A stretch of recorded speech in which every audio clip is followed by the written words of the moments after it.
going, everybody. Let's hear it.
Dominating the under 40 demographic, and they call him too old. Meanwhile, they're pushing for the sprightly 1 year his junior Joe Biden, right? Mr. Touchy himself running in the Me Too era. I don't know about that.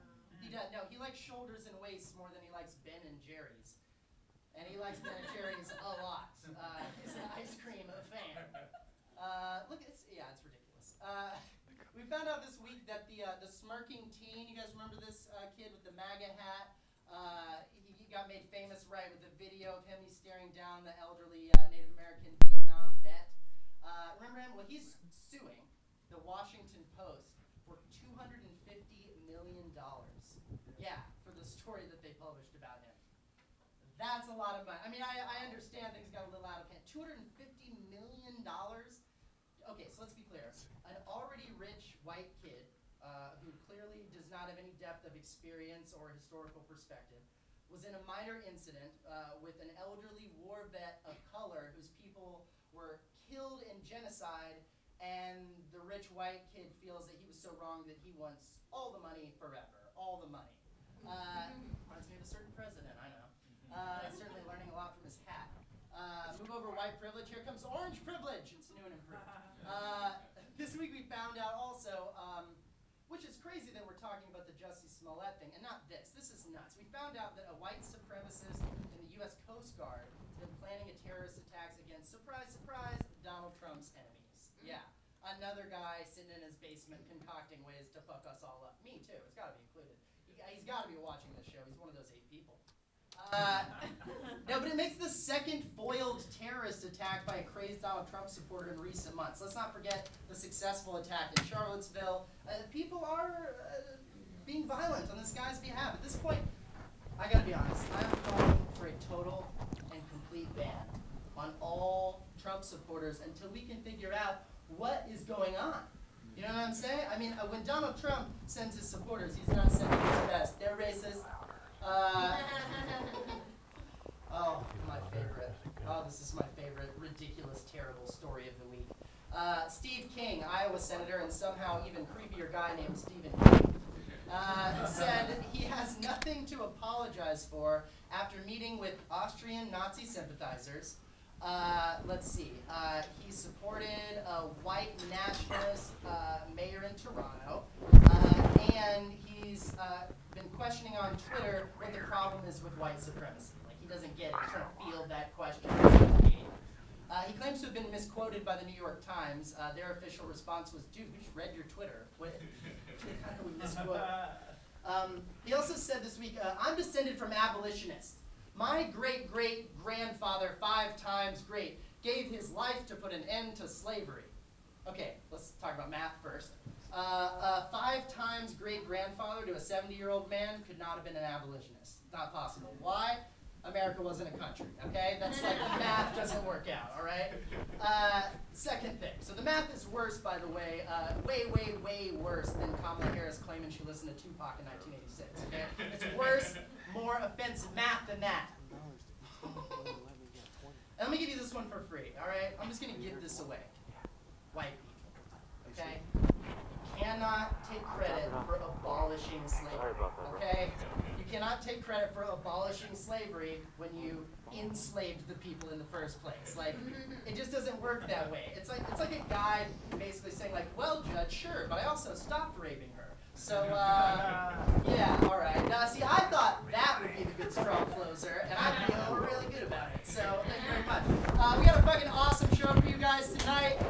Let's hear a round of applause for our wonderful guests. We're going to have Travis Clyburn, or no applause for our guests? Are you fucking kidding me? Yeah. Travis Clyburn, David Jackson, Paul Green are all here. I'm so excited to talk to Travis Clyburn, by the way, my co-host of the show. We started this together. Yeah. I'm going to get him in the chair and find out how he doesn't give a shit about politics at all. But we will be right back with that. Let's take a look at this. What's up, football? So you're saying we need tits and ass for the attention, and then as soon as this chick gets people to like look at her ass, and then at the bottom it's like a fact about Elon Musk. It was off the whole time, wasn't it? Posting photos of her. That's fine. Right. Are you liking it? It depends. Is there policy in the corner? You know what I mean? Booty. But did you know healthcare? You know, like I'm fine with that. Yeah. Oh no, sit in this chair right now. Yeah. Sit. And let's fix that level that now we can mess with because we can actually hear it. All right, everybody, welcome back, everybody, to Robbing the People. Yes. So excited to have this guest. This is so fucking cool. So Travis and I started this show together. For those of you who don't know Travis Clyburn, get your fucking life together. You know what I mean? Like, figure out what's really going on. I normally wouldn't stop for it, but if we don't fix this audio, I'm gonna fucking go crazy. I'm gonna lose my mind. I can hear myself echoing. Myself and then myself. Yeah, no, it's good to hear it reciprocate. I'd be fine with someone just kicking off that speaker that's back there in the room, if I'm being totally honest. Hey, just fucking unplug it. It's good for now. We'll use it again when Alex says his piece. So we're live, it's fine. Yeah, no, as long as they can hear us online, I don't give a shit. This room is small enough that I could be talking to you from behind the building and you'd still hear me in the audience. I literally sit at that desk and heckle all the comedians. Yeah, no. It's gotten to Everyone can hear me. No, it's gotten to the point now where they say something. It's become a problem. So let's talk about why I wanted to actually bring you on the show as a guest.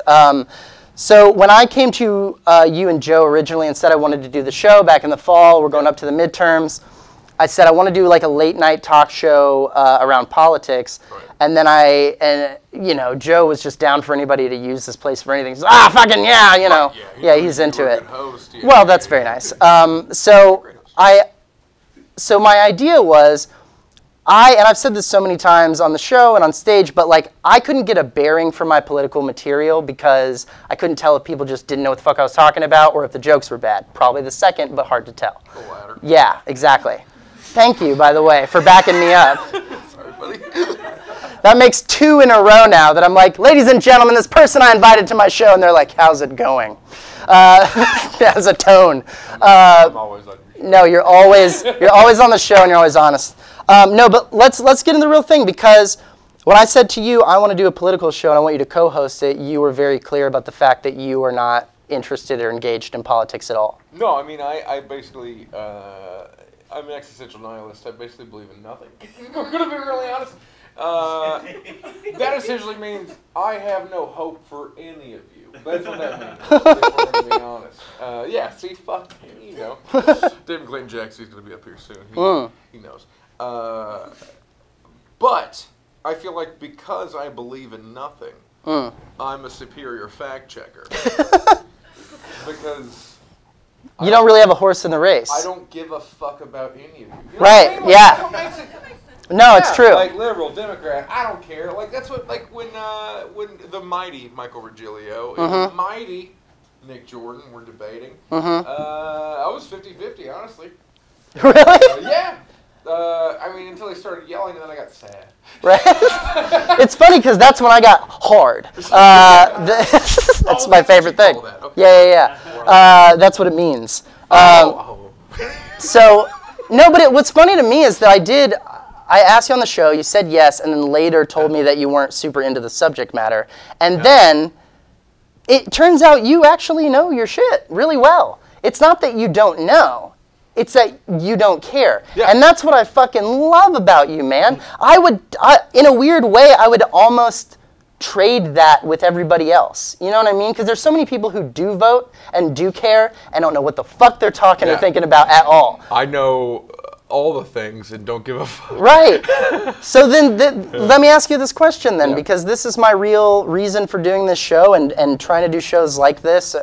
The whole attitude is I want to make the stuff that I think is important fun and interesting for people so that they'll give a fuck about it. Right. Most people I encounter are cool to do something fun and interesting, and they might give a fuck about stuff, but they don't want to, like, basically this to them, learning about politics, learning about government, my dad put it really well. He was like, I kind of want to play golf. I kind of want to play golf with my life. I'm getting older, I'm about to retire, I kind of want to play golf. He's like, but I think about the clubs and the greens and the people and the stats and the people, all that, and I'm like, fuck it. And he's like, that's how I feel about politics. And I felt that way for 60 years. He's like, it's been like, oh, I should probably learn about, but there's like branches and powers and checks and fuck it. So he just didn't vote for 60 years. Right. I mean, to be fair though, I enjoy the minutia. I enjoy the nonsense. I enjoy all the details. So do you I vote? like all that stuff. Absolutely not. So why would you? So then, where's that disconnect? You have all the knowledge, you have interest in the subject matter, and then you throw your hands up. My disconnect is because I have all the knowledge. Okay. When I think you get to a point where you know too much, you hate all the things. You know what I mean? Like it's Mark Maron had a really good point. He said he feels like depression is just a response to knowledge. Like so essentially, like if you're sad, it's because you're fucking aware of existence. You know what I mean? Most things suck ass all the time, right? Like if you're happy, you're probably dumb as shit. You think the smarter you get, the more unhappy you get? Every day.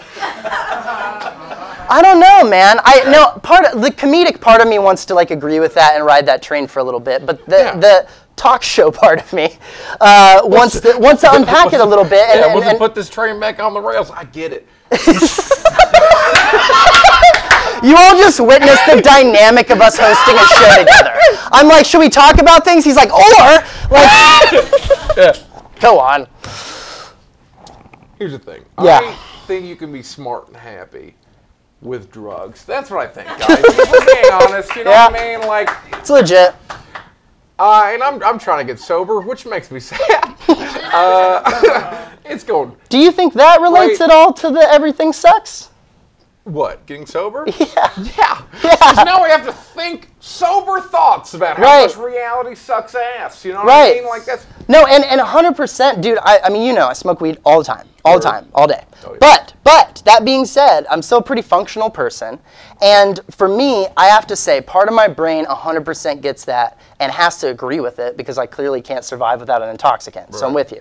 But at the same time, I have tried to compartmentalize everything into weed because I don't like the idea of being reliant on things in order to get through the world mentally. That's tough for me. Like the idea that every day I get up and I can't live my life without X, Y, or Z in it. Right.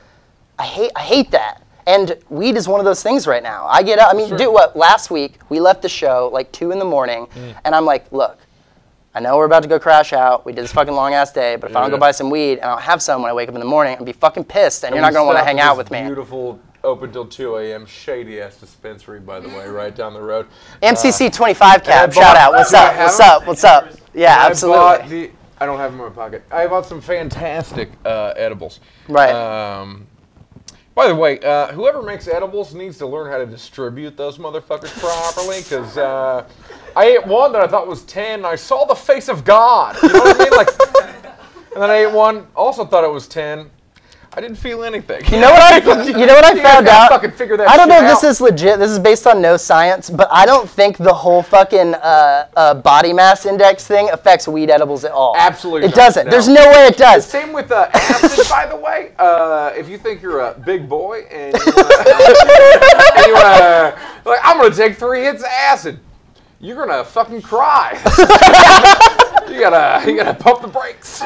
So then my question is to you about that is, do you think that there is a way to get the people who do give a fuck but don't know what's going on? Do you think if we tell them more about what's going on, it's going to drive them further away? Because my attitude is, the reason why, I've said on the show before, I grew up in a family full of libertarians who are like, the rich people run the country, I don't participate in that shit, I don't even read the news, fuck you. I'm going to live on my little ranch in Texas and do things my own way. I get that, but I think it's because the rich people convinced them of that.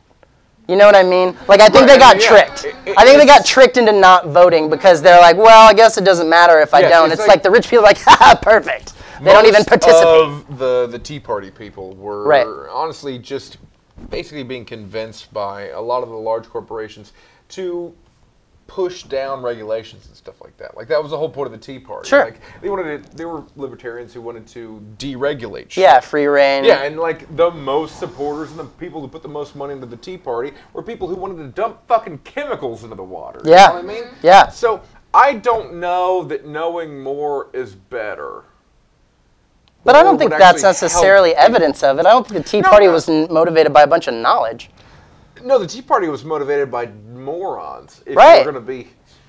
But if they had known more about what was going on and not just taken in the fucking Fox News shovel of like Hitler, Obama, fascist, like. I just think they wanted to wear those little hats with the T. with the T on the actual, like the pirate hats with the. Yeah. I mean, I want one of those, but now I can't. It's kind of like the red hat thing. They just ruined it for everybody. Ruined good fashion, those motherfuckers. So, do you are you any more? Do you have any more faith in anything, or any more like interest in the process or being engaged after working on the show? Has it impacted you at all? You can just totally tell me the truth there. No, but I didn't think so. No, but I was expecting a lot from that question. You heard me ask it. I lost a lot of faith because when Bernie lost in L.A., I felt like everything was fucking fixed, because I mean, I saw the support, especially back in 2016. How many people wanted fucking Bernie to win in LA, and then didn't, and then I couldn't believe that many people actually supported Hillary over Bernie when he was the clear. I mean, you say that, but I'll say, and you know, I worked on that campaign. I called people. I fucking door to door on Bernie Sanders. It's the only presidential campaign I've ever really got involved in. But I have to say, I understand that you felt that in LA. I did not feel that in LA. I got a little bit. Yeah. You see the bumper stickers, you know, that people are actually proud to put on their cars as opposed to Hillary's. Like, you know, I saw that, and I've talked to some people, some support. But dude, okay, so I worked at a production house at the time during the primaries, and I was like on and on about it, you know? I was like, oh, come on guys, this is fucking, like, I'm seeing the polls with Hillary and Trump, it's not looking good, if nothing else. I've been really scared, and I was trying to get everybody to get involved and vote for him in the primary. And I basically got laughed out of town at that job. Like, not in a mean way or a rude way, but like, I would make my argument of like, well, you know, I think blah, blah, blah, blah, this policy position, and actually think this is our chance to have a person elected by the people, blah, blah, blah, blah, blah. And honestly, people who liked the sound of all that, I remember one guy in particular who happened to be my boss who was like, okay, man. Like, that's how his attitude was about all of it. Like, it was all impossible. Most of the things that I believe that could actually help are too extreme for most people. Like, that's why I love Bernie. Like, he embraced the Nordic model and saw what we could do. You know what I mean? Like, really wanted to embrace actual dramatic change. I like how you also didn't refer to it as the Scandinavian model, but the Nordic model. You're immediately the Viking ownership of that. My dad had 23andMe, and I'm mostly Viking. So. Well, to be fair, I will embrace the heritage. To be fair, it does sometimes feel like the Democrats just pushed the party out to sea and then lit it on fire from a distance, right? By the way, I want this on record now that we're being recorded. If I die, I want a Viking funeral, and you have to shoot the arrow. Why? Yeah, okay. Absolutely. David, thank you. Get to working on your archery if that's not already a skill you possess. Flaming bow work there. Oh, god damn. He said that with so much confidence. I knew it. Okay. Anyway, like, I feel like the reason most people wanted to vote for Hillary, even though she is clearly a conservative war hawk, by the fucking way, she married a fucking Democrat, so she changed her mind and became a Democrat. That's why she was a Democrat. She's not a fucking Democrat. I'm sorry. Very aggressive. She's not my mom. Fair enough. I voted against her. But I mean, she was a safe candidate. Like, she was just somebody. Not that safe. But I get your point. She was safe in the sense that, like, safety, in my opinion, is someone that you know. You know what I mean? Like, Bernie's this crazy-haired Jew dude that fucking came out of nowhere and had crazy ideas and crazy hair. Kind of reminds you of the guy from Back to the Future. You know what I mean? Like, freaked people out, shook up the system. And, like, I feel like 90% of people are too stupid to change anything ever. I realize that's a very dark sensibility, but this is also coming from someone who believes in nothing and doesn't vote. So, no, that's fair. If anything, yeah. Who do you think, based on your, as someone who does pay close attention and you watch the last race and you watch the last primary, what is your personal opinion on who you think has the best chance to beat Trump? Do you think it's Bernie? Trump? No one's going to beat Trump. Do you think there's no way he doesn't get reelected? Yeah. Okay. I know that's. Why? I realize it's very grim, and I do apologize for making everyone in the room sad. However, he's president now. We're sad now. Yeah, I'm from small town Ohio, southern Ohio. I lived when Trump got elected in Virginia, which actually turned blue. Yeah. For the first time in a very long time. Well, recently it tried to turn black, but yeah. Okay. Hey, by the way, I want to point this out. As sad as it is that he was an idiot when he was younger and did blackface, he was one of the first Democratic governors that actually fought for women's reproductive rights, and the right systematically fucking did everything they could to take him out of power, to eliminate the ability for him to make women actually able to get abortions in that fucking state. So, no, it's true. As sad as it fucking is. No, it's a tough out thing. Of fucking power because he was a dumbass kid and fucking did some. I mean, he's shit. Still in power. In a state, Virginia he hasn't is full resigned. of morons, by the way. I know, I lived there. I was one of them. You know what I mean? Like, he actually did a lot of good, and now he's gone. And I don't think he is. Isn't he? He hasn't resigned, has he? Still there. Yeah. He's still there? Yeah, no, he's still there. Beautiful. Well, and they polled the state, and I think it was like 58% of black voters in the state were like, nah, leave him in. He does a lot of good stuff for us. Because he was actually... All white people are stupid and did terrible things. As much as he could for fucking the downtrodden and for women and stuff like that. He was really actually trying to help people. Not a bad Democrat, yeah. And like, yeah. And by the way... So what makes you think there's no way that Trump doesn't get reelected? What makes you so certain that he will? Drive through the country, everybody. Just... go down any road at any time in any place other than here, and all you will see is Trump signs. He is the majority. Most people are... He didn't win the majority of votes. Let's make it clear about that. He lost the popular vote. He literally was not the most popular person who ran for president. Live in cities. Sure. You're right. But the loudest voices will always live in the middle of fuck all nowhere. I don't know, man. I hear you, but I'm saying, like, I mean, dude. That's why the Electoral College exists in the first place, is to actually give a voice to the people who live in buttfuck nowhere. Well, it's to appease the slave states. Let's be honest. That's why that worked its way into. I mean, you don't have to call my hometown a slave state. God dang. Okay, no, it's fine. No, but it was a way of saying, like, well, you guys feel like you're not as represented because none of your people are counted as people, so we'll give you this other system. And, you know, honestly, like, I feel like we should the throw it only way away. to actually fix any of this is to acknowledge that there should be country law and city law. I mean, I don't even think they should. What does that mean? The difference between, like, okay, I grew up in the country. The country should have different rules than the city altogether. It's completely different ways to live. Like what? Like what would you? Live in the middle of the country? No, I know. I mean, I grew up between the suburbs and a ranch in Texas. I do, but I'm just saying, what laws would be different? Gun laws, for sure.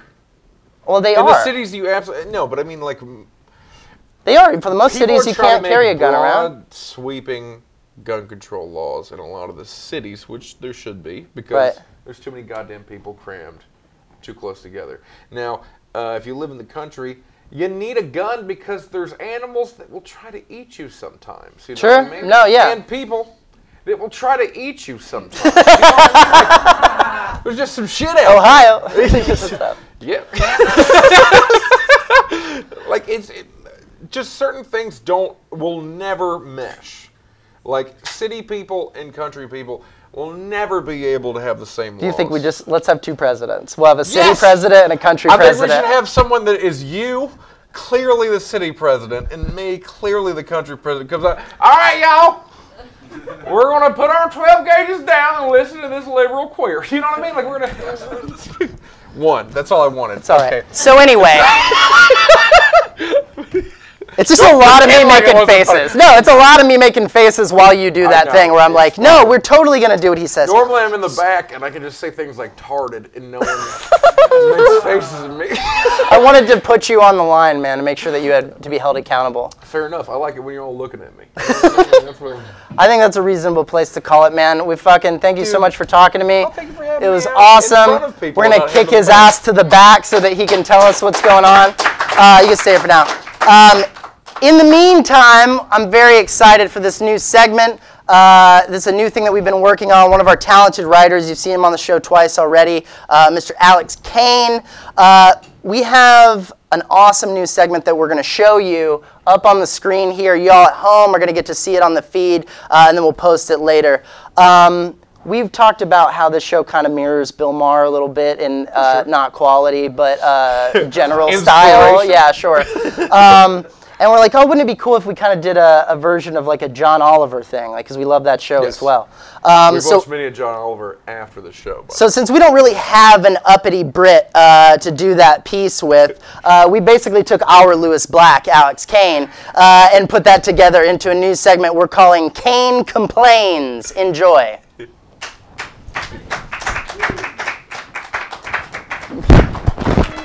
Run it. Let's get some volume on that thing back there.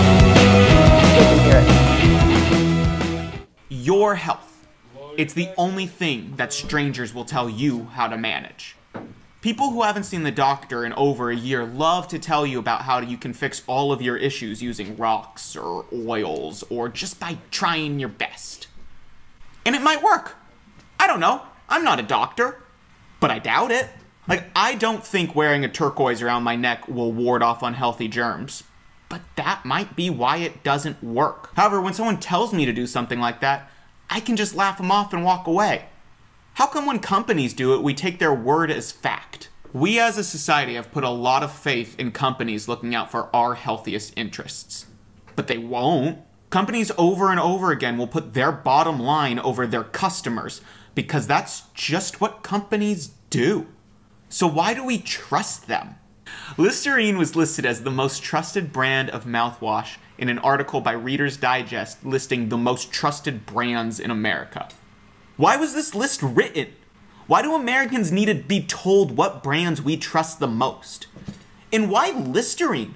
I don't trust my friends when they hand me a strange colored shot of alcohol, but I'm supposed to with Listerine? Let's pretend that Listerine didn't pay to get into this Reader's Digest article. Let's pretend that they were voted in by people. Can anyone explain why when Reader's Digest put out an article titled 6 Myths About Mouthwash That You Need to Stop Believing Right Now, they call out readers for not having known that many kinds of mouthwash are really just rubbing alcohol and are bad for your gums and make your breath worse long term?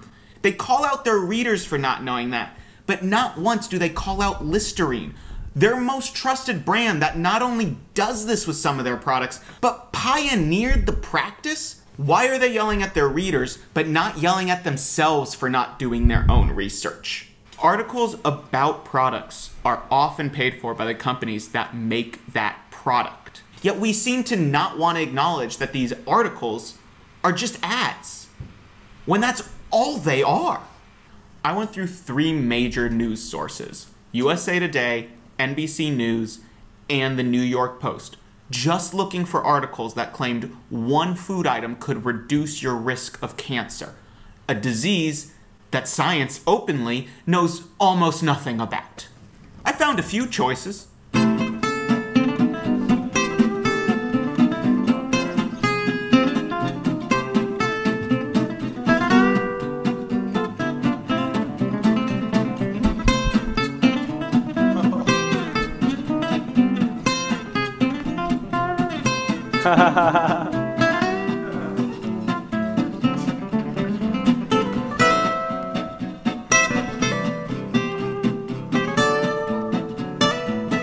That's just before I gave up. You would think that if so many common food items helped prevent cancer, we would do a better job at preventing cancer. It wouldn't be one of the deadliest things on earth if this was all true. I don't think cabbage is a cure for cancer because there's no way scientists just didn't check. It all looks great until you check where these journalists get their facts from. They're often provided by the American Farm Bureau or avocados from Mexico. Companies that pay for their product to reduce your risk of cancer, just like Listerine paid to be trusted. The biggest problem is help prevent cancer is an unprovable fact. So advertisers can use that without fear of having a false claims suit. So where do these stats even come from? Well, let's say that the people at Carrots put out a survey for people to take, assuming that this survey is, 1, not full of misleading questions like, do you feel healthier when you eat vegetables like carrots? Then you're still relying on a bunch of people to answer questions about their carrot eating habit and health. And let's say people who eat a lot of carrots will answer these questions, finish the survey, and not lie to strangers about their health habits. You're still working with a tiny sample size. Like, it's not scientifically significant. It's a lot like handing out a Genius Grant at a 3rd grade science fair. There's also a good chance that none of that involving the survey even happened, because a lot of the people who are tasked with collecting research for companies like this are amongst the lowest paid employees there. No joke, I used to do research like this for Tylenol and Budweiser. When I needed a stat, I would just text my friends, and if they didn't get back to me in time, I'd answer for them. That's how Tylenol is trusted by 9 out of 10 families in the US. Mainly because you can't prove me wrong. And it goes deeper and deeper the more you try to look. Every cleaning product claims it can kill 99.9% of germs. But what does that even mean? Should we even kill germs? Like, how are we supposed to fight the aliens without them? If something claims that it kills 99.9% of germs, that just means that it kills most of a specific bacteria or pathogen that has been isolated in scientific conditions. I know my kitchen has never qualified for scientific conditions. By law, the people at cleaning stuff companies have to tell you what microorganisms their products kill. But all of those microorganisms have names that you can't pronounce or aren't even the real threat. For example, hand sanitizer is really good at killing the MRSA bacteria. However, if you need your hand sanitizer to kill the MRSA bacteria, you have much worse problems. Media reports will often say to use hand sanitizer during cold and flu season. But hand sanitizer does very little to combat the flu bacteria, and the cold virus has already mutated since I began talking. Stats like this hold no weight because they're totally untestable by most people. Untestable stats have just become marketing strategy. Remember how 4 out of 5 dentists recommended that you chew Trident gum? Remember that? You ever met a dentist who said that? No, because it's not a real stat. It's a trademarked slogan. But people don't seem to know that. They think that chewing on these sugar sticks will be good for their teeth. 5 dentists is a tiny sample size, and it's only 80% recommending it. That's a B- or an F to my dad. Trident was forced to say that their scientific statistic is nothing more than a tagline. And then multiple media companies in 2018 listed them as the most trusted chewing gum brand. Here's my point. Please eat your vegetables. Just don't think they're gonna cure your cancer. Pay attention to where you're getting your information from. Talk to doctors about your health issues. But trusting companies about that is a lot like trusting the guy at a party who's telling you to eat organic while he's on coke. It's not a good idea. Just because a guy looks smart, is articulate, is wearing glasses, a tie, could be Jewish, doesn't mean that you should trust his science.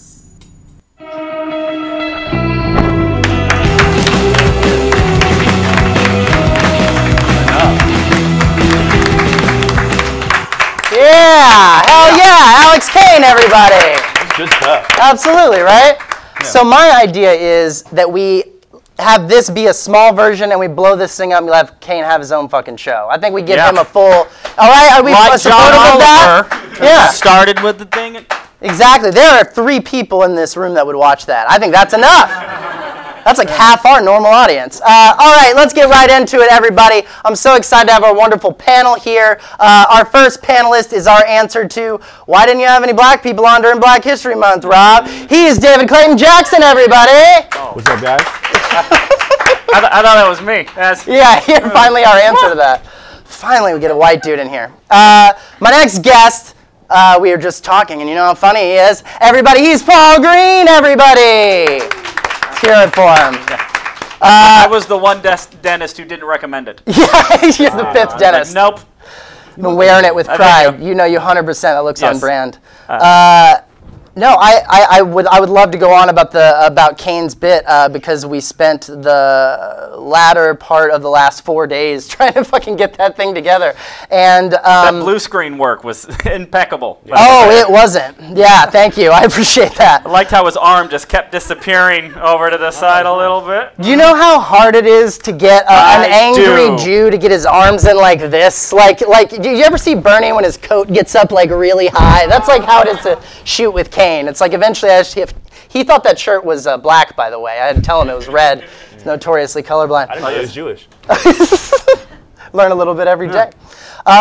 So one of the things I want to talk about tonight, the main focus of the panel, because I find as we keep doing this show that my desire to really get into the shit that happened this week is limited because I feel like me and the people I know just kicked it around all week. So I'm like, let's talk about something fucking slightly different but very relevant and appropriate, which is we mentioned in a joke at some point on the show about religion. I was like, oh, we've never talked about that on this show almost at all. Oh, God.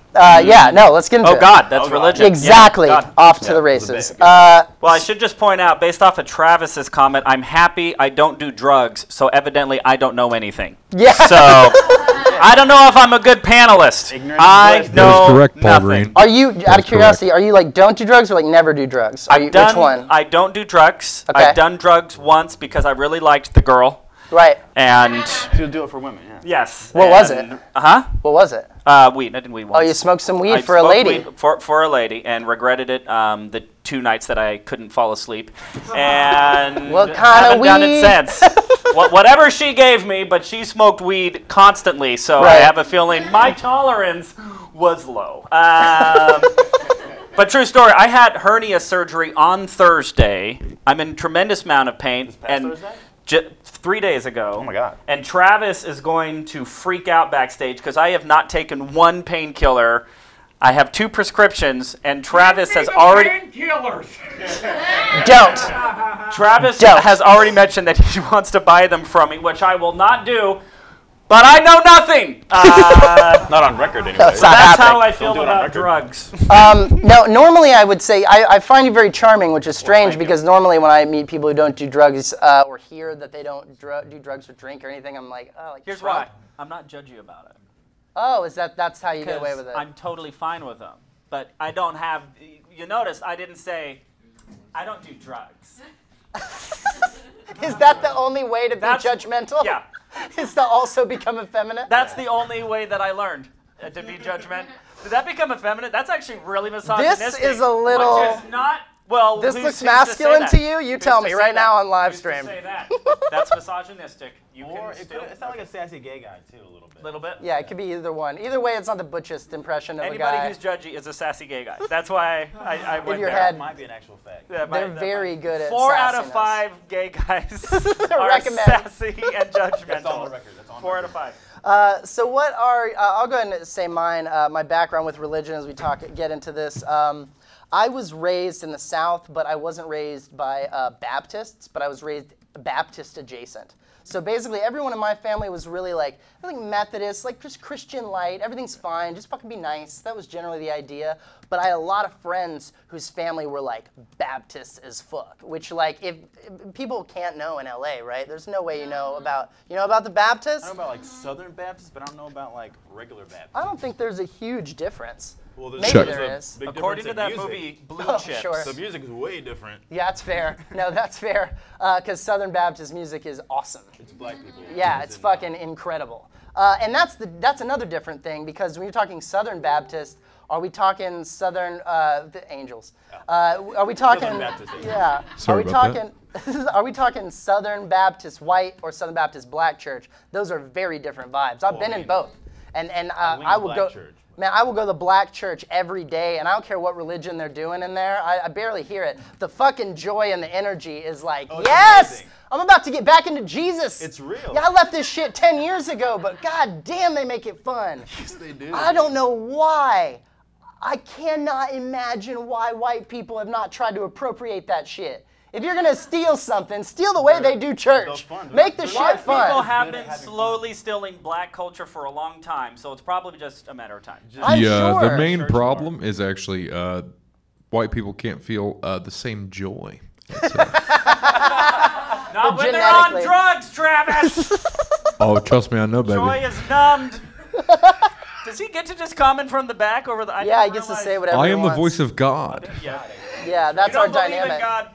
Yeah, this is the atheistic section, so shut up for a second. It's ironic that Travis does not believe in God, but when he had a strong edible, he saw the face of God, which I thought was I think, contradictory. yeah, I think in general. I believe in me.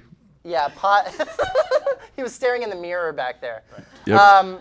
So yeah, I was raised like Baptist adjacent. I like to say that I was raised around a lot of crazy Christian people that made me not want to be a part of it. But my grandmother is and I've heard other people say this, but I've met their grandmas too. My grandma's the best fucking Christian I've ever met in my life. And when I was, what I mean is that she was the most Christ-like in her behavior of the people I've known. My grandmother is forgiving to a fault. I mean, you could hit her with her car and she'd be like, I probably should have been watching where I was going. I'm sorry. I'll turn Like, the other passenger side. Yeah, absolutely. Get it? It's turn a- the other cheek. Yeah, no, As a you're kid, the other side it of the was- car. No, I got It's good if you explain jokes. it. They always land better. It brings them That's what you gotta do. Yeah. But she was one of the only people in my family who really had that mentality. So as I left home, I think I read The God Delusion when I was like 17, Richard Dawkins, that I was like, oh shit, maybe nothing. And it got into Darwinism and reading about evolution, all that kind of shit that was not a thing in Texas public school. So I had to educate myself. And at this point now, I still think of myself as an atheist. I find most organized religions unhelpful and harmful. I do think that, however, I still have the appreciation for people like my grandma who's still alive and still doing that work. I mean, she works for free at a sleepaway rehab, like a Jesus rehab, where you go and you have to live there for a few months or go to jail. And she works with her brother, my uncle, who's a pastor, and they basically work for pennies and help all these addicts. Like they're doing the Lord's work. I believe in that. but I don't know if I think that we'll ever come back to like organized religion being a good thing for people. I don't think so at all. No. So what are your thoughts on that? What's your background? What are your thoughts? So my background, I grew up actually like, my mom was like hardcore Jehovah's Witness. Oh shit. So I grew up as a Jehovah's Witness until I think I was 16 when I really like rebelled and I came to the realization I was like, this is fucking crazy. It's intense. Yeah. And when you say really good Christian, like Jehovah's Witnesses are just really good, like by the word. For sure. Bible Right. Christians. They're not like weird like psychopaths, but they're weird psychopaths. But Yeah. when I was 16, Did your mom take you door to door and shit? I went door to door. Fuck yeah. I was an unbaptized publisher. Is that what that's called? That's when if you're not baptized yet and you're going door to door. It's baptized adjacent. Baptized adjacent, yes. Wait, so I don't understand how that works. Where I'm from, we baptize them right away when they're babies. You guys don't do that? So in the Jehovah's Witness community, Right. you have to like make a conscious decision as a human being, like I want to dedicate my life to God. It has to be a conscious choice. You got to be an adult to make the choice. Which What you're saying? logically makes sense to me. Does that mean there are no minors that are Jehovah's Witnesses technically? No, They're no. unbaptized. Well, you can choose to be. You have to be like, I guess maybe it's like 12 or 13. I don't know. Oh, okay. Oh, word. But you have to Okay. be like old enough to. Old enough to choose your divorced Like, parent. yo, I want to do this. Yeah. Right. Exactly. Yeah, sure. Or your religion. Yeah, It's if you can the, choose your mom, you can choose your God. Or you can just be mom adjacent. I feel like I just gave you be with your adjacent at the dad. top of the Right. show. I am the king of callbacks. There will be no original material here. Just calling back what's already happened. So you're at a point now that when you're just out. That's how you feel about it? Out of what? Out of the practicing of religion. Not necessarily. Like I choose to think of myself as like really open-minded. So like, Word. I was saying when I was 16, I started to realize that every religion thinks their version is the right version, yeah, exactly. which is They have that ridiculous. Yeah. sign. So Actually impossible. it's impossible. So I was Yeah. like, Somebody okay. is wrong. Yeah, it just has to be that way. someone's One of wrong. you's done screwed up. Right. Hey, also a fun fact about Jehovah's Witness: they believe only 144,000 people can get into heaven. Like that's the Anointed- max It's not heaven though. It's anointed capacity. to watch over the new earth. That's in the book of Revelation. Oh. So That's they don't have much heaven or dumber that's than what I separate? googled. It's So, word, Your Google's wrong. fair. What was your question? My question is there a difference between the people who get anointed to watch over earth and heaven, or is that heaven? No, there is a difference because heaven is. So some people get to go chill in heaven, other people got to work? Yeah, well, the people chilling in heaven are actually like helping Jesus like run. They're the earth. working. They're working. Word, They're word, basically, okay. Like working angels. You're never They're done. the board of directors. Wild. It's a big board. It's a council. Big Yeah. council. Yeah, it's a lot of people. I like the idea. It lines up with the door-to-door Christians that even when you're dead, you're still working for Jesus. You know what I mean? Like, that makes perfect sense to me. Is It's like, there congratulations. You lived a good life, and get your ass to work. Door-to-door still. Gate to gate. So, stupid. Paul, what's your background, man? Well, What's speaking your, of you got knocking gate to gate. doors, I was raised Mormon. I was actually a Mormon missionary, fuck so yeah. I knocked doors as well Hell yeah. for Like, 2 years. like dressed like they make fun of me looking for dressing? exactly like you, Right. and smiling and telling people how to live their life. It's just getting a lot of doors slammed. It's just hard to convince used to people scare to. me. Are change you their a whole Utah religion. Mormon, or are you Describe Utah Mormon. are you from Utah? I lived in Utah for 2 years, but I'm from Arizona. Oh, word. Okay. It's Utah. Well, adjacent. it's funny that you say that because culturally in the Mormon church that actually means something, like a Utah Mormon, but it's like a cultural distinction. Oh, what does that mean? Oh, it Like means you're a little more Orthodox uppity. Jew? A little Oh, more gotcha. uppity. No, I know them. So Like culturally, you're a little more. I work on Dancing with the Stars. All of the fucking stars that aren't crazy old Russian dudes are that I work there, or what I'm gonna say. I can tell you work there. Thanks, man. I'll take that as a compliment. Yeah, it is. I one time said that, and someone was like, "As a dancer," and I was like, "Kill me now. That's the best thing, nicest thing anyone's ever said to me." I was like, "Of course, that's my move." Anyway, on that show, there's a thing that I found out about that I did not know, which is in Provo, Utah. there's this fucking dancer factory where they are making the best dancers in the world. Like, that's probably BYU. That's where Brigham yeah, Young yeah, University it's is. crazy. My cousin went there, and she is like a phenomenal ballroom dancer. Exactly, it's a massive thing. I think a culture moved there a while ago. Mark Ballas's mother, Shirley Ballas, a famous ballroom teacher, she has a studio there. I think it's hugely part of it. But literally, the cast of Dancing with the Stars now on the dancer side is half crazy old Russian guy and young, hot girl from Utah who's Mormon. It's nuts, and they all grew up together, and they're all friends and stuff like that. I've spent a lot of time talking to them about, because they are, I don't know how else to say this, the most Mormon people I've met. Like, they take it very seriously. I surprisingly knew some Mormons in Texas when I grew up, not a lot, a few, and they were very touch and go. It didn't feel like the way that I'd heard about it. I go to church if I'm feeling like it. Yeah. Which is, as I understand it, huge in the Mormon faith. A lot of it's all or nothing, isn't it? That kind of the idea? It is a very all or nothing religion. Yes. Do you still practice? I practice a lot less. You would still call yourself Mormon, though? Honestly, I struggle with that. I have 10 girlfriends, but... Yeah. Right. 10 girlfriends, but I ain't marrying them, because that's weird. Yeah. Goodness gracious. Yeah, I mean, I never really left. I mean, I still... There's a lot of the principles and things I was raised with that are still a part of me. I never... I didn't have like an apostasy moment, which a lot of people who leave the Mormon faith do. Like, something happened, and they went, no more, I'm out. This is bad, this is evil. I mean, like, they'll like even become antagonistic. Gotcha. I just kind of moved to LA and started focusing on my dreams and less on brownies and green jello. Brownies and green jello. To put it colloquially.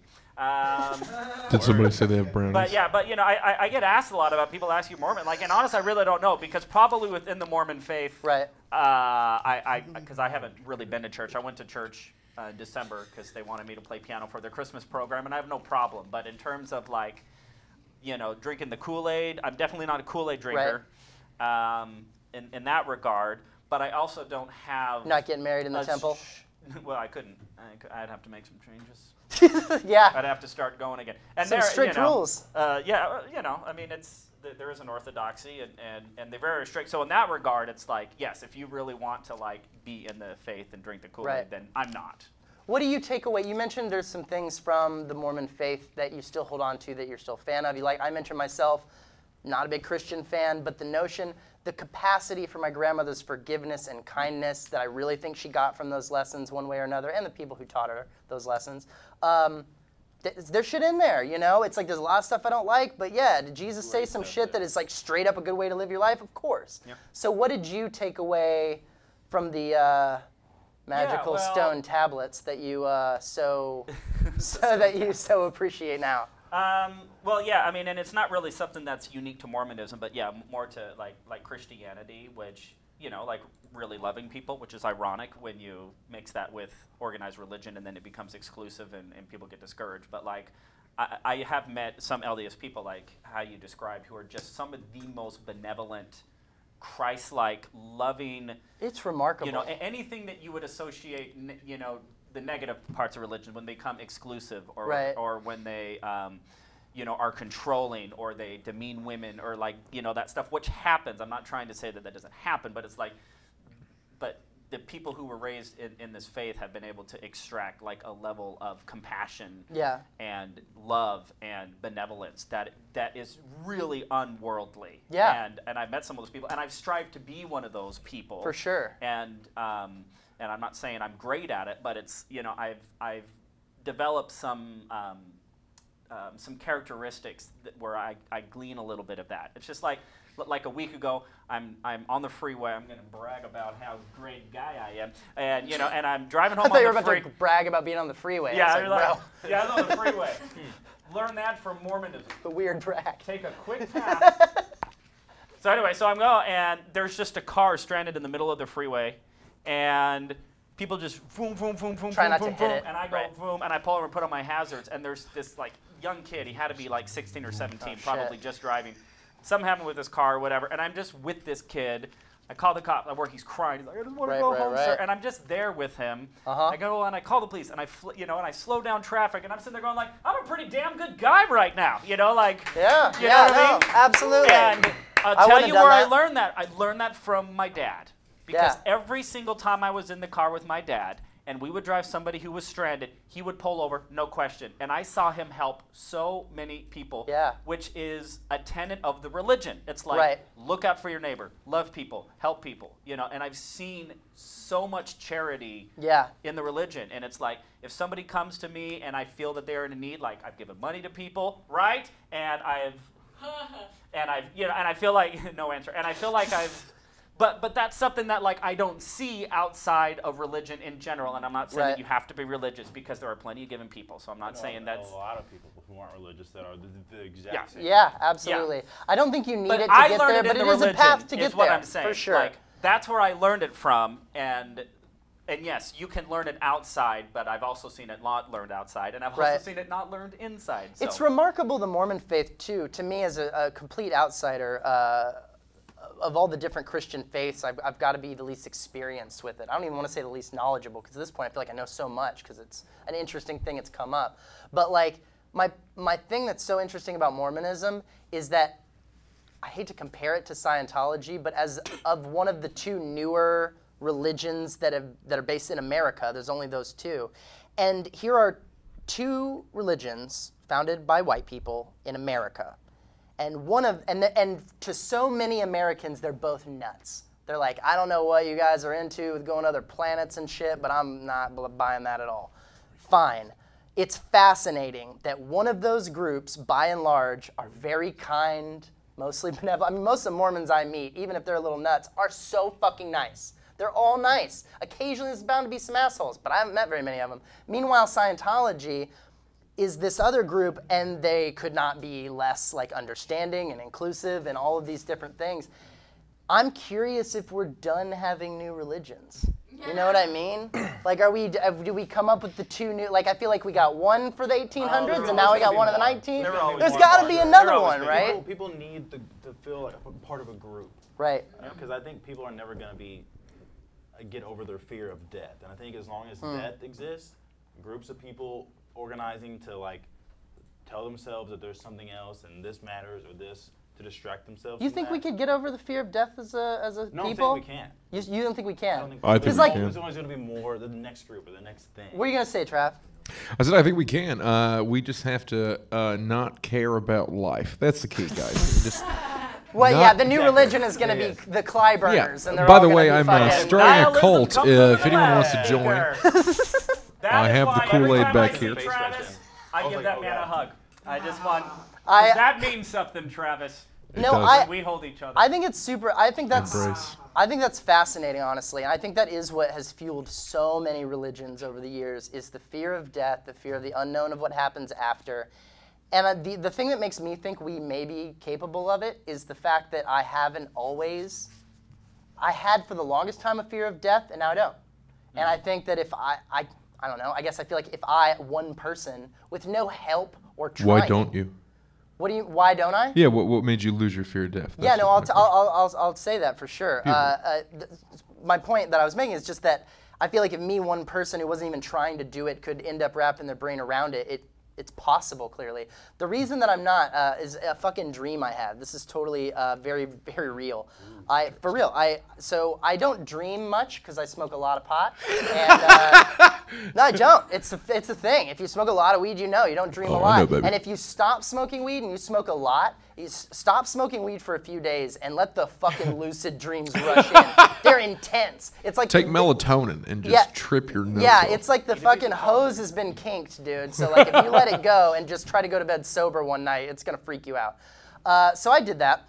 And for whatever reason, I hadn't had much pot. And then I had this dream that I can hear you guys talking.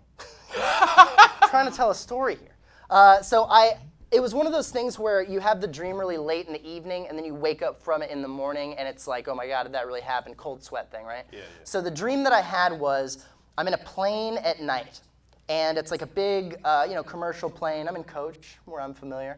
And I'm hanging on the back, and it's like lightning and shit on the outside, like fucking Twilight Zone movie. You guys ever seen that? Where the guy's like, fucking John Lithgow's freaking out, the guy's on the wing. It's like that kind of storm. I'm like, but in the dream, and as it would be in reality, as long as the plane's not moving around, no matter how crazy it is outside, I'm like, they got it, right? They're fucking handling this. I'm fine.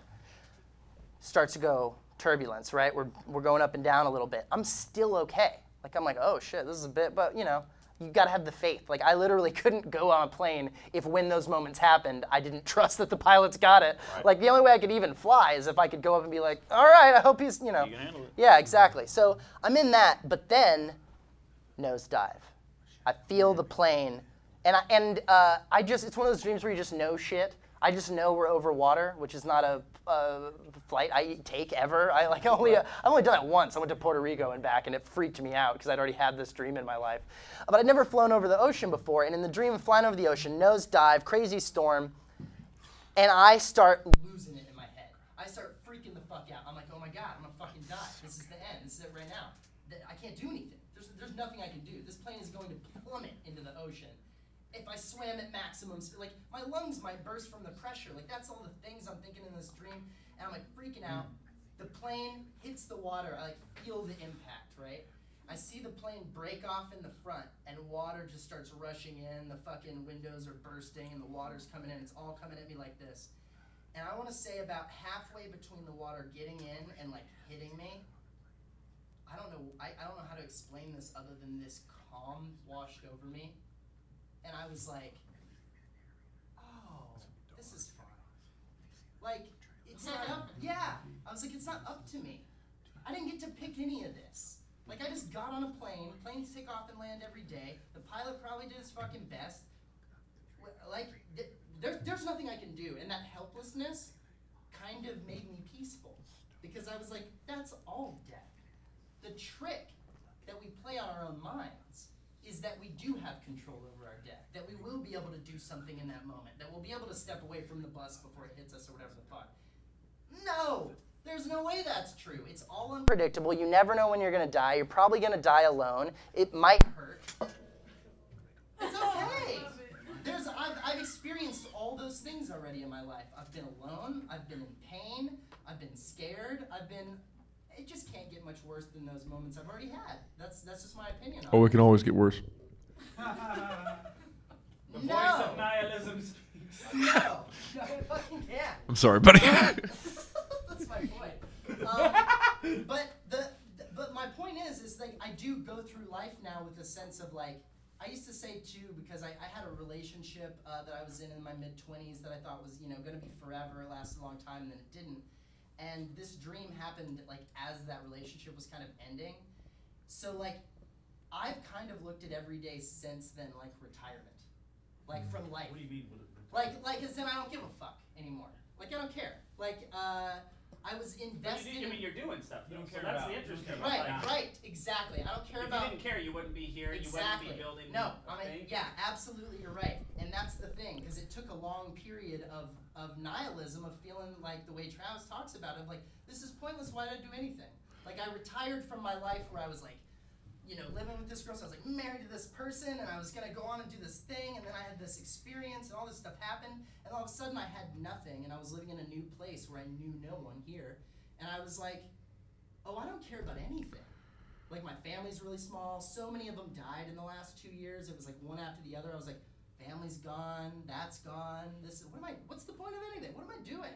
I've been on this projection of like this and this and this and this, and now I don't know what's left. And I sat in that for a while, and it seriously bummed me out. I'm surprised it didn't kill me, for real. But when I came out of it, I was like, oh, yeah, we're just ants on a rock, and that's fine, so we might as well have a good fucking time. Beautiful. Literally, that's my next thought. Like, I was like, oh, it doesn't matter. None of it matters. This, us, you laughing or not laughing, fuck. It doesn't matter. None of it matters. Forgive me if this is a bit revealing, but on Rob's side at least, because we were talking one time, and I remember you saying that a lot of your friends have passed away, whether from suicide or drug use, and same for my friends. And it's, you know, being close to 30, and most people that we know and grew up with didn't get to live that much life. Right. So the idea of being afraid of death, we've already lived past the life of a lot of our friends. Yeah, that's a great point, and that does have a lot to do, I think, with why I drew the conclusion in that moment on that day, the whole dream thing, was I have known almost a remarkable amount of people that have died young or just earlier than anyone thought they would. You know, even if they were older, they committed suicide or something in their 50s or 60s. I knew a couple of people that were in that situation, and yeah, I want to say, you know, I filled counting up on my hands by the time I was 25 with people I knew who died, and almost every one of those people I thought of when they died as a better person than me. Like, I was like, what the fuck? Like, the first person I knew who died, I was 15 years old, and I was a sophomore in high school, and my friend Nick, who was a fucking, a great actor, this, like, gay dude. I think Nick is haunting windows right now. Yeah, he might be. And you'll get your comments in a second, sir. But, yeah, he was a great kid. He was the president of our class, our, like, sophomore class in high school. Yeah. Everybody liked him. He got, like, perfect grades. It was like, this dude's gonna be fucking president or some crazy shit. And then we were at a Halloween party, and he just dropped dead. He just died. His heart just gave out while he was dancing. He fell down. He just fell down while like, yeah, Monster like, Mash. oh shit. And then it was a graveyard smash. It was fucking terrible. It was my friend. It was 15 years ago. I can make the joke. I can't. No. It's absolutely unacceptable. Yeah. So but it was such a senseless, crazy thing. It was like our whole community was rocked by it. It was this kid that everyone knew and liked. It wasn't some, oh hey, did you hear about Steve? Oh, who's Steve? Oh yeah, you know, something happened. He got sick, whatever. No, it was like this kid that everyone knew and loved, just instantly died. Like he fell down, and there may have been some time. No. Check. Yep. Just dealt a bad heart. Yep.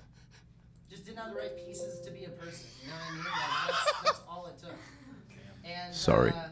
No, thanks. It's good timing. I appreciate it. I'm gonna keep talking about my dead friends. Can you have that sound effect go off 30 more times? It's levity. Shit. All right. Here's my last question before we get to the comment section of this shit. So, do you think that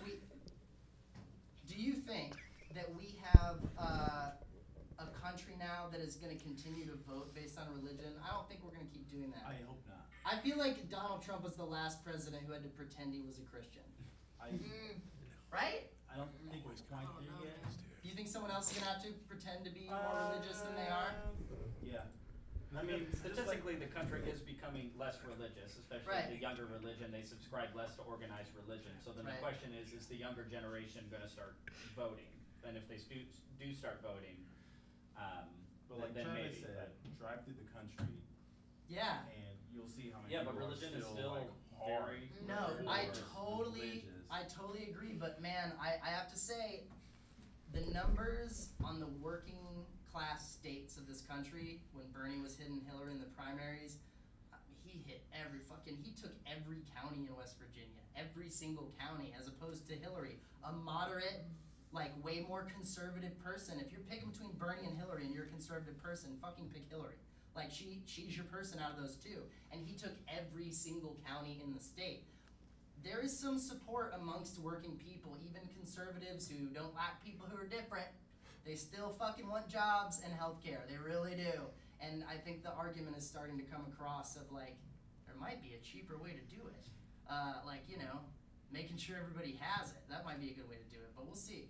I think it's tough. I think it's interesting to think of the government and this movement that's showing up that really I gotta give Bernie credit for, of people starting to believe that they could have an effect on politics and government. Like, starting to believe, like the midterms were a great example. But obviously, regular people have gone, you know what, which is what we should have been doing this whole time. Sure. It's been so long that the rich people have just been running it and running their people through, and it seems like maybe we have a chance to change that. Maybe that's the new religion. You know what I mean? Like the idea of like a bunch of people working together for humanitarian aid to take care of people, like that's like legitimately what the progressive movement wants to do in America. I just don't think it's gonna happen. What do you think stands in the way of that? I just think people not like Travis said, like 90% of people aren't willing to have that change happen, or they're too scared. Well, yeah, I think most people are just scared of that dramatic of a change. Been living like this for, you know, as long as civilization is known. There's always been churches, and always been people like controlling masses. Right. Smaller groups to larger groups, you know, all the way out, even down to, you know, our country. Right. And I don't think people are willing to just give that up. Yeah, might be true. Everybody believes in something. You know what I mean? Like even Travis believes in something. He believes in not believing. Yeah. which is belief. I believe in you. It is. I believe in you too, right? Got you. So like, I mean, everybody does have a religion. Everybody worships something.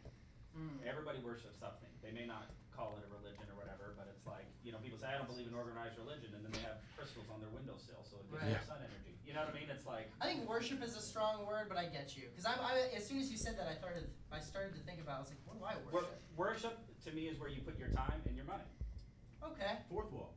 Like, right? I mean, like seriously, like you may, like marijuana, right? Like, you invest in it, that means something to you, right? And you give homage to it. People worship sports, To me, right? I immediately associate worship with being on your knees, because that's where I'm from. Like, and I don't just mean that literally, I mean figuratively. I mean, worship means to bow down before something else and say, I'm less than you. That's what it's always meant to me. To subject. Yeah, to say like, you get it, I don't, I'm sorry, I don't, you know, there's an element of that, and that's the part of it that's moved me away from religion, because I'm like, I'm sorry, but there's just no other human people who get it fundamentally on this level better than I do. Like, because I don't, and neither do they. And worship might not be the right word, but it's it's like people who go to NFL football. Like, I watch NFL football and I'm ashamed, because I'm like, it actually means nothing. Right. It means nothing. I'm watching a team I'm loyal to a team that is not even loyal to itself. Yeah. I'm watching a team, for sure. and that team will not even be the same team Sunday to Sunday to Sunday, but I show up and I pay money and I give my time, instead of giving that time to something else, to watch Arizona Cardinals football, whoever happens to be wearing the helmet with the Cardinal on it that Sunday. Right. And it's not even the same from week to week to week, but I still want my team to win. Like, people actually think that they're Patriots fans, and that means something, and it doesn't mean anything. You know what I mean? Yeah. It's fun. It's right? And that's the thing, we're all ants on the rock, floating through space, jerking each other off. I get something out of it. Actually, a fact-checking error. If you're a Patriots fan, actually means that you're an asshole. So. No, just a cheater. But that's the thing. It's like, this is what I put my money into, and I feel like I get something out of it, right? That's what religious people do. Right. I put my tithe into this. I go to church on Sunday. Right. I believe in these tenets. You invest in. I invest in it, and I'm going to get these results. Some of them are tangible right now. Some of them are promised intangibles later. Oh, I'm going to end up in a heaven later. As soon as you owe someone debt, I feel like you start thinking about ROI way more. You know what I mean? You're like immediately like, I owe money. I can't be playing video games all day. Shit. I don't have a problem with people getting something out of organized religion. I have nothing against religious people. When religious people go outside of their own comfort and like, this is what I get out of it, and start pressuring other people to do this, or like, that's what I did. Blaming people, or like, just, you know, I don't think the word people, but they start like harassing people for not believing what they believe, and segregation. Yeah, like, I think it's really weird. The exclusivity is crazy. Why can't you just enjoy your thing that you're into and leave the fuck? I think that's a big, and before we, like, we're gonna have to wrap this up because we're just about out of time, but I gotta say, like, I wish that was the big thing that we could solve, right? Across religion and race and everything seems to be the thing. Why has everybody gotta be like you and do what you do? Why? Why are people so attached to that? Because it if does you believe nothing it, there's for me. a reason for that, and I'm not saying it's No, right, but I'm please. saying there is a reason for it, which is if you really believe something to be true, then you are going to share it with someone else. Otherwise, you actually are kind of a jerk.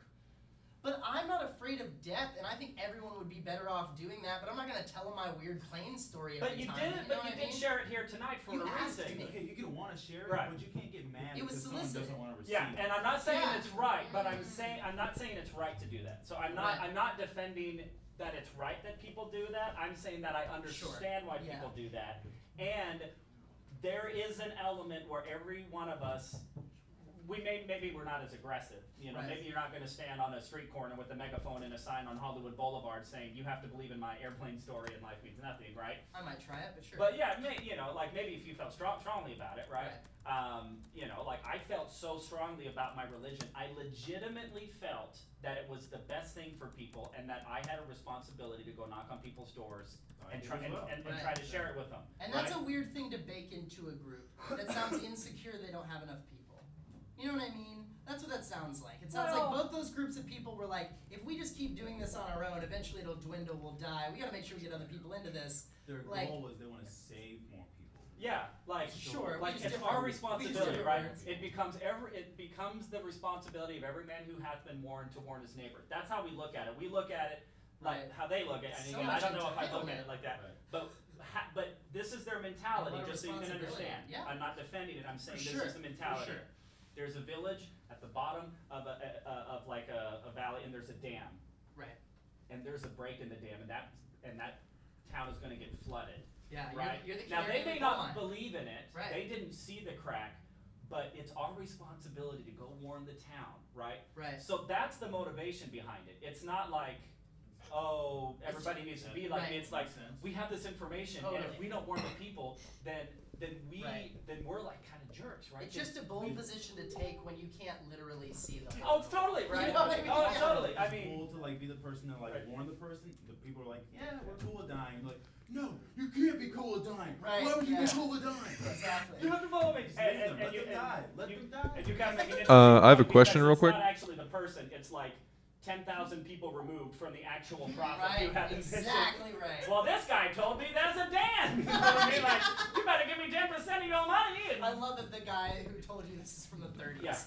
I have very Yeah, few expressions. I have an effeminate gay guy All and a the 1930s gangster. Those are my only two characters. Everything gets filtered through that.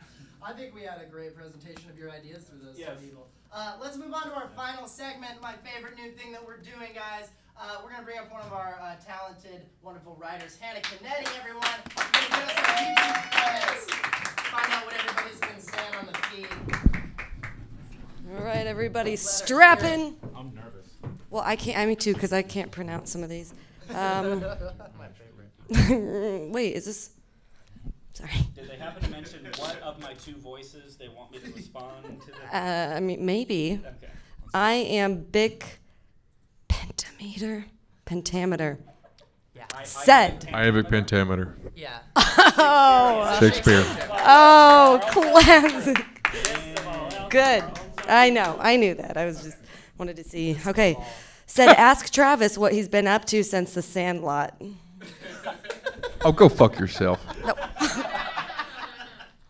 Jussie's girl says, Travis and Rob look like Mr. Pink interviewing Chris Penn's character from Reservoir Dogs.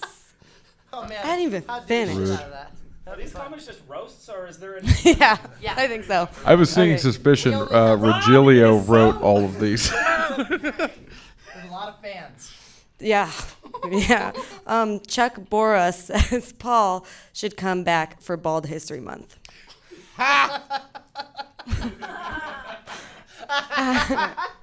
I It don't. used to be called History Month, but it's been receding ever since. Oh, it's good. Okay, great. Oh, that was terrible. Quiet. That was good. Pope John Paul George and Ringo says the Black Church joyously hates gay people a lot. That does That was happen. just kind of sad, but that's okay. No, it's good to find like maybe one of the few positive things we brought up in the show and just like poke a hole in it. Not mad about it. Okay, good. Seems like you're over it. Alex Caine says Regilio is the result of a denim jacket fucking the bass player from a failed punk band. Oh, I can hear my voice so well. It's That's funny considering no think one it's just the watching the result live of stream failed actually punk. saw Michael Isn't that- Regilio. Maybe. Bo Hack Horsman says Travis sounds like his. This is really good. I'm sorry, Travis. Sounds like Travis sounds like his mother breastfed him ranch dressing.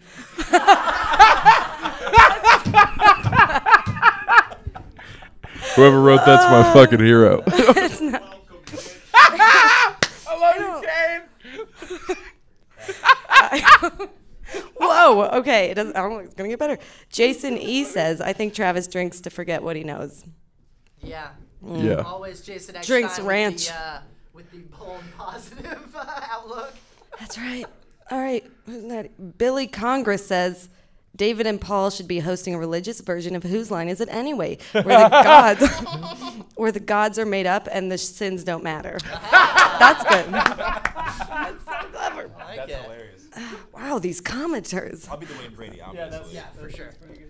He's the most talented one. Clearly, Paul's Wayne Brady. Does that make you Colin? He's definitely Colin. Yeah, definitely Yeah. Colin, the bald guy. Oh. I actually got started in short form improv, so Oh, there you So go. there you're halfway Oh, we there. have our next I live could stream. actually do that. Cool. Okay, Joseph. I'm so sorry. That's anyway. Okay, Joseph Smith and Wesson says all religions. I don't know what that means. Joseph so Smith funny. and Wesson is a great joke. Continue. To- What did he yeah. say? Oh, he says, or all religions can't be right, but they can all be wrong. Word. Cool. I get the joke. Name was I good. feel like he wanted that to be a lot more profound than it really was. Like, he was expecting us to be like, oh, and we're like, Yeah, who the fuck is this guy? we're like, yeah, All right. Hmm? No. Oh, Continue. all right. Hey, don't Mike- shit on our commenters. They need to say things. no, that was brilliant. Wow. Yeah, those people are People who sensitive. on the goddamn show can say whatever they want. Yeah. Oh, What else? Okay.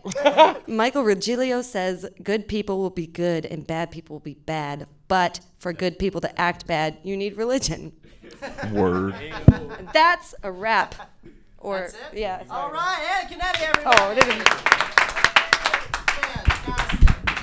Oh my goodness. Just listening to the names that come out of that Joseph Smith situation. and Wesson was. Joseph Smith and Wesson is really hard to beat. Because Mormons do love their guns. It's time, everyone, for us to say goodnight. It's been a fucking awesome show. I want to thank my guests, Travis Clyburn, David Action You're welcome. Jackson, and Paul Green, everybody. Let's say a round of applause for everybody's here.